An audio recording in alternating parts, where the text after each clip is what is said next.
Plastic ব্যবহারের ক্ষেত্রে আগেই বিভিন্ন ধরনের বিধি নিষেধ ছিল। এবার সিঙ্গেল ইউজ প্লাস্টিক ব্যবহারের ক্ষেত্রে কড়াকড়ি সিদ্ধান্ত কলকাতা মেট্রো রেল কর্তৃপক্ষের।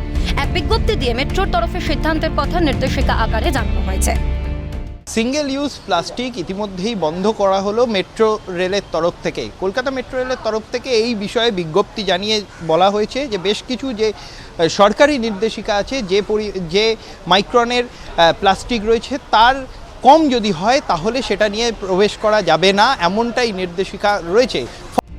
সিঙ্গেল ইউজ প্লাস্টিক কি? এগুলি হলো একবার ব্যবহার করার পরে ফেলে দেওয়া প্লাস্টিকের জিনিস। এগুলি সাধারণত প্যাকেজিংয়ে ব্যবহৃত হয়।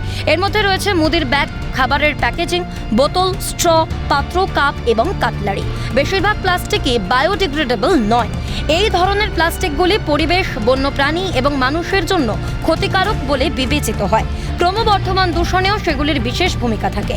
এগুলি থেকে নির্গত বিষাক্ত রাসায়নিক ভূগর্ভস্থ জলকে সহজেই সংক্রামিত করে, যা থেকে বিভিন্ন রোগও ছড়াতে পারে। সিঙ্গেল ইউজ প্লাস্টিক ব্যান করছি আমরা সমাজের জন্য। এটা একটা ব্যাধি। সিঙ্গেল ইউজ প্লাস্টিক মানুষকে যদি আমরা মেট্রো কর্তৃপক্ষ না বোঝায় তাহলে তো মানুষ এটা ব্যবহার করেই যাবে এবং এটা সমাজের সবারই ক্ষতি হবে। মেট্রো রেলের এই সিদ্ধান্তকে স্বাগত জানিয়েছেন মেট্রো যাত্রীরাও। ভেরি গুড, মানে কিছু তো করতে হবে, মানে রুলসটা করতে যখন হচ্ছে তো সবাইকে মানতে হবে। একটা কড়া পদক্ষেপ নিলেই তবেই মানুষ মানবে, না হলে মানবে না। ভালো হয়েছে। আমাদের তো সকলেরই প্লাস্টিক বর্জন করা উচিত। স্পেশালি আমাদের যেভাবে পলিউশন বাড়ছে এবং বর্ষাকালে পার্ক স্ট্রিটে আমরা দেখতে পারি এত বেশি রোড ব্লক হয়ে যায়, জল জমে যায় প্লাস্টিক ইউজের জন্য বেশি। তো সেক্ষেত্রে খুবই ভালো হয়েছে। প্লাস্টিক ব্যান হওয়াই দরকার, কারণ এনভায়রনমেন্টালের ভালোর জন্য প্লাস্টিক ব্যান হওয়া খুবই দরকার। মেট্রো রেল করতে খুব ভালো। প্লাস্টিক রিসাইকেবল যে মাইক্রো ইউনিটের প্লাস্টিকগুলো আছে ওটা মনে হয় হেল্প করে, কারণ অনেক সময় ক্যারি করতে বা ইউজ করে একেবারে প্লাস্টিক, মানে যেগুলো মোটা প্লাস্টিক ওইগুলো আই থিঙ্ক বর্জন করে দেওয়া উচিত। প্রসঙ্গত, প্লাস্টিক ব্যবহারের ক্ষেত্রে ইতিমধ্যেই বিভিন্ন নিয়ম কানুন বহাল রয়েছে দেশে।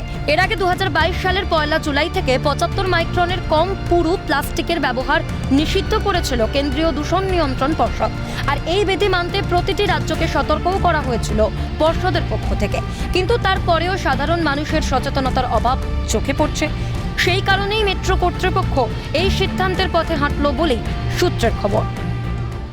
শুভময় দাসের সঙ্গে ইন্দ্রনীল ঘোষের রিপোর্ট, ক্যালকাটা নিউজ, কলকাতা।